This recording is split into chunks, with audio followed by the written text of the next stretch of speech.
Hasil lab tes sehingga pasien dibawa keluar dari rumah sakit ini alasannya seperti apa? Alasannya begini, saya sebenarnya agak kaget juga kan, karena selama ini kan saya percaya sepenuhnya pihak gugus, pihak rumah sakit tentang kondisi anak dan fasilitas anak kan selama di karantina kan.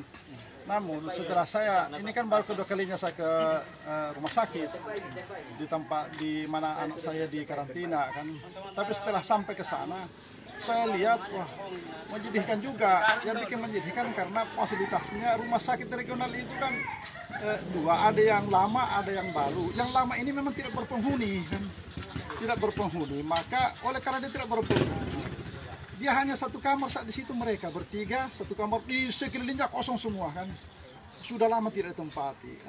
Nah, saya keluhan mereka ini kalau setiap malam terkadang mereka katanya ada makhluk-makhluk halus kan. Mencekam ya. Nah, ini kan tidak kondusif bagi anak yang konon ceritanya diponis berpenyakit, sehat-sehat kan. Saya khawatir kalau dia lama bisa justru menambah penyakit baru lagi. Bukan hanya penyakit fisik tapi rohani lagi kan. Ketakutan apa, stres apa, apalagi anak saya ini sudah menjalani 20 hari di dalam 20 hari kan. Dalam kondisi tidak ada gejala apapun. Dari ketiga anak itu tidak ada gejala. Sehat mereka, dikurung di tengah-tengah gedung yang besar apa, tidak berpenghuni. Malam sunyi senyap, di sekelilingnya pohon-pohon yang besar kan. Ketiga, yang saya bikin kaget lagi, mereka ini sudah lama tidak pernah ber-AC, sudah 3 hari lah kan, kepanasan. Kipas angin tidak ada, AC tidak jalan kan. Saya bilang, loh, ini orang di karantina untuk mendapatkan kenyamanan kan. Untuk di mana mereka bisa tempat tenang apa, untuk bisa pulih dari apa yang diponis mereka. Walaupun ya secara jujur katakan tidak ada gejala sama sekali apapun kan yang muncul dari ketiga anak ini. Sejak anak itu datang sekitar 40 hari yang lalu kan. Tidak lagi jalan sekali. Saya bilang, wah kalau begitu mana yang di rumah saja kan. Di rumah saya selesai mandiri, insya Allah semua fasilitasnya jauh beda dengan apa yang ada di sini. Nyaman dari sisi rohani, nyaman dari sisi fasilitas. Di sisi itu yang menyangkut masalah fasilitasnya. Setelah saya bincang-bincang juga dengan anak, ternyata juga mereka ini ada masalah dengan sistem pelayanan. Apa masalahnya? Terkesan kalau saya lihat di wawancarai anak-anak saya lewat HP apa, oh Bapak di sini tidak proporsional dia punya pelayanannya, tidak medisnya. Hasil swab yang sama, dokter berbeda versi kan. Yang lain petugas lain bilang negatif kan. Oh berikutnya ya petugas lain bilang positif. Ini kan tidak proporsional. Anak-anak menuntut bagaimana kasih saya hasil pemeriksaannya selama ini yang kami tuntut. Ternyata juga mereka juga tidak bisa memperlihatkan hasil pemeriksaan itu. Setelah itu antara petugas dan petugas lain itu saling menyalahkan. Wah muncul kata-kata bohong itu kan, ini kan tidak proporsional. Berarti sampai saat ini hasil swabnya belum dikeluarkan Pak? Sampai sekarang ini juga hasil swabnya saya belum tak proses karena tidak pernah juga. Ya adalah pernah dokter menelpon saya, oh hasil swabnya Pak positif, mohon maaf Pak. Dia telepon saya, tapi sebelumnya itu sudah beredar bahwa negatif. Sebelumnya itu sudah beredar bahwa negatif. Ini juga saya tidak tahu karena beredarnya lewat WA kan. Ini dan anak-anak mereka meminta mana hasil pemeriksaannya dari awal sampai sekarang Pak. Mereka meminta tidak ada. Jadi anak-anak stres. Apa yang kita perubahan apa yang kita harapkan di sini kan? Kalau hasil pemeriksaannya saja tidak jelas kan, fasilitasnya juga serba terbatas apa. Jadi ini kan bukan justru menambah ketenangan, mendapatkan kesehatan, justru bisa mendatangkan penyakit baru. Apa itu? Stres itu penyakit baru. Bisa kalau kelewatan stresnya bisa kena penyakit mental lagi kan. Ini kan Masya Allah kita bisa saling memahami kan kondisi anak seperti maka diangkut. Apa ini kan anak mestinya harus dipahami. Anak ini butuh ruang di mana mereka itu bisa bebas berekspresi kan. Namanya jiwa muda kan, sehat. mereka bisa katakanlah kebutuhan olahraganya terpenuhi, apa fasilitas olahraganya apa. Kayak di provinsi lain mereka difasilitasi serba lengkap apa. Lah di Sulbar ini saya lihat, Bang, Masya Allah, ini hal yang saya bisa mohon kepada semua pihak agar ini bisa menjadi pertimbangan baik kita untuk bisa lebih memandang lebih objektif lagi tentang masalah yang di Sulbar ini berkaitan dengan penanganan COVID ini. Saya kira Jadi kesediaannya untuk melakukan isolasi mandiri ini Pak seperti apa? ya, kesediaan saya untuk menyediakan perusahaan untuk menyediakan isolasi mandiri ya saya tetap ikut arahan. Kita ikut arahan pemerintah seperti apa arahan pemerintah. Insya Allah tetap kita berusaha untuk menjalankan itu kan. Karena itu kan kebutuhan kita kan. Jadi harus dipahami bahwa apapun yang menjadi kebijakan pemerintah itu kebutuhan kami. Iya. Tapi tolonglah ini kami harus disadari juga bahwa kami ini, sekali lagi saya katakan, anak saya ini selama 40 hari tanpa gejala. Vonis pemerintah itu positif corona, luar biasa dahsyatnya kepada saya kan, termasuk kepada seluruh kampung ini kan. Kepada saya pribadi membunuh aspek sosial saya kan, dijauhi masyarakat kan, dicemooh di mana-mana apa, dijauhi masyarakat. Kalau kasus corona ini melebihi, kalau saya biasa pikir-pikir melebihi dari kasus kematian kan. Kalau kematian masih ada orang nengok apa, mungkin turut berbelasungkawa, tapi corona ini semua tetangga para menjauh, kampung-kampung para menjauh. Bukan hanya saya pribadi korban, tapi masyarakat di kampung kami juga korban. Ke pasar pun juga kasihan. Oh, dijauhi orang, tidak laku jual-jualannya karena apa? Oh, orang corona pada di Sampuang. Padahal ini tidak ada gejala sama sekali, tidak ada bencana yang di sini, tidak ada yang dirugikan. Yang dirugikan kami kan. Ini gagalnya pemerintah juga. Gagal pemerintah dalam memberikan pemahaman kepada rakyat, kepada masyarakat apa kan.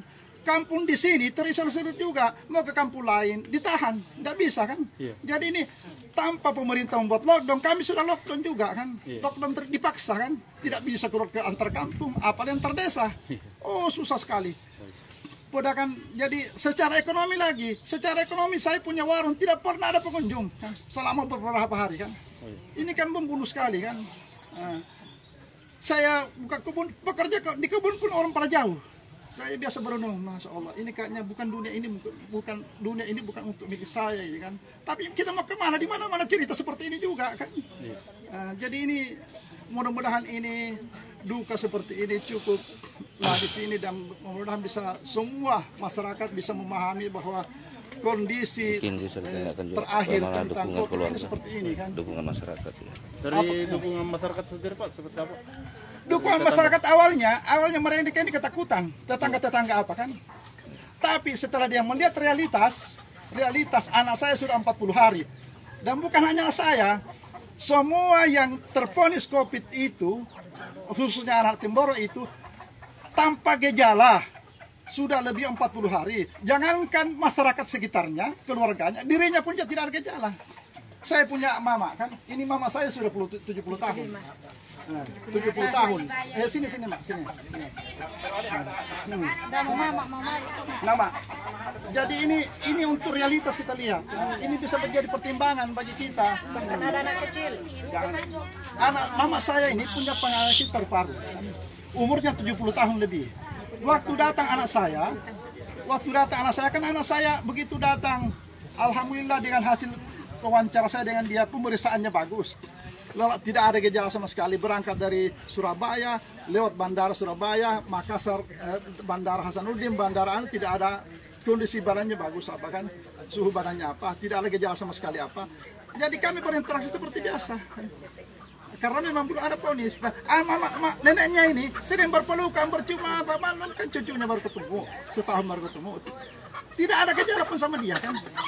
Jadi rasional kita berpikir ini, COVID ini ada apa di balik ini semua kan. Kok anak sudah 40 hari lebih tidak ada gejala apa kan. Tidak ada gejala. Jangankan kepada orang lain, kepada masyarakat, keluarganya sendiri, dirinya pun sendiri tidak ada gejala. Jadi saya baru bertanya, kami yang dijahati, bukan menjahati orang. Jadi tidak ada alasan siapapun di dunia ini, siapapun di muka bumi ini untuk memaksa kami kan. Tidak ada alasan untuk memaksa kami karena kami teraniaya, bukan menaniaya orang kan.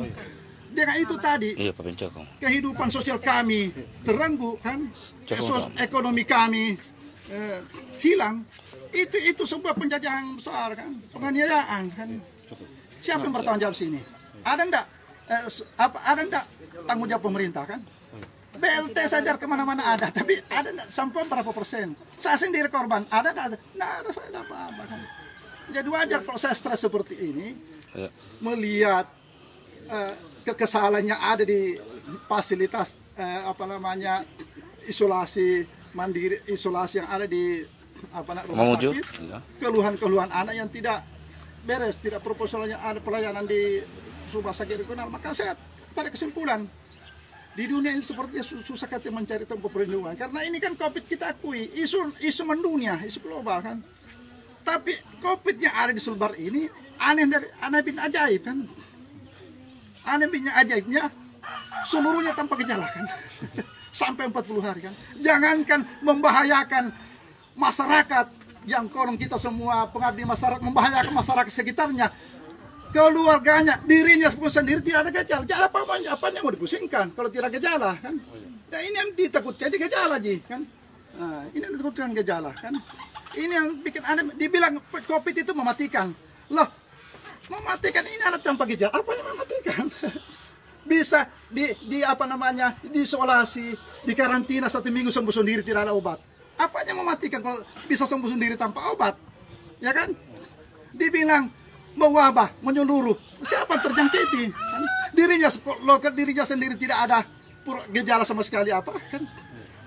Apalagi orang sekitarnya. Jadi saya bersitegas bahwa berkaitan dengan anak saya ini, saya ambil dari rumah sakit regional untuk saya karantina sendiri. Itu saya sudah pikir aspek asas manfaat dan mudaratnya kan. Lebih besar manfaatnya kalau anak saya simpan di sini kan. Kenapa? Saya lebih fokus daripada di sana tidak terambil, tidak jelas pelayanannya kan. Lah kan kalau COVID ini dia tidak ada obatnya kan. Cuma nutrisi insya Allah mungkin lebih bagus. Saya punya nutrisi, saya ambil dari buah kebun sendiri, alami apa, vitamin saya bisa belikan sendiri yang harganya lebih mahal ketimbang yang dikasih mereka di regional itu. Yang di regional itu cuma 1.003 biji itu vitamin C-nya itu yang sejak dulu sudah dipakai kan, dari puluhan tahun yang lalu kan. Itu hasil dan itu ada buktinya kan. Dan insya Allah akan menyusul juga rekaman-rekaman dari anak-anak saya itu yang mereka rekam hasil komunikasi dengan Dokter Aba kan. Saya kira itu. Nama lengkapnya Pak? Nama saya Pak Gusti Suropati. Orang tua Ashabul Kahfi. Nama anak? Ashabul Kahfi. Ashabul Kahfi.